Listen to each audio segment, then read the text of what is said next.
ரொம்ப பெருசா? ஆமா, நாம இன்னைக்கு நம்ம மக்களோட பாரம்பரியத்தை பத்தி அல்லவா பேச போகிறோம்.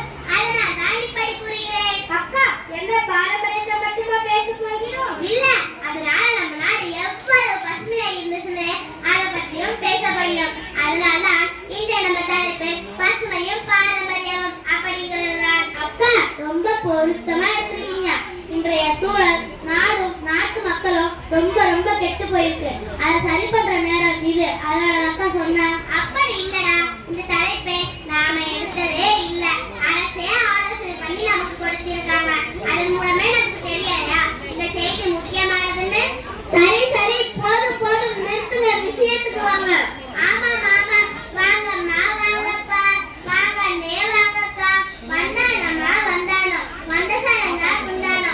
மூச்சு தரும் காற்றுக்கும், இருக்க இடம் தரும் பூமிக்கும், மழை தரும் வானத்துக்கும், வெப்பத்தை தரும் சூரியனுக்கும் நன்றிங்க, நன்றிங்க.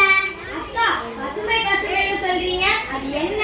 சொல்லியே, நம்ம நீர், நிலம், காற்று, பூமி, ஆகாயம் இது எல்லாம் சேர்ந்தானே நம்ம உலகம். நம்ம உலகத்தை அப்படியே இஷ்டப்படியே விட்டாலே போதும், அது பசுமையா பளிச்சுன்னு இருக்கும். தெரியுமா? தெரியலையே, நீங்களே சொல்லுங்க. நீர், நிலம், காற்று உன் நண்பர்களால் மாற்று, உன்னை போல நேசிக்கணுமே, அலமாசிலாம காக்க வேணுமே. நீர், நிலம், காற்று உன் நண்பர்களால் மாற்று, உன்னை போல நேசிக்கணுமே, அலமாசிலாம காக்க வேணுமே. அக்கா, போதும், ரொம்ப நல்லா புரிஞ்சது. மரத்தை வெட்டக்கூடாது, நீர் நில கழிவா சேர்க்கக்கூடாது, ஆகாயம் வெப்பம் அடைய எலக்ட்ரானிக் பொருளை கம்மியா பயன்படுத்தணும். அதுதான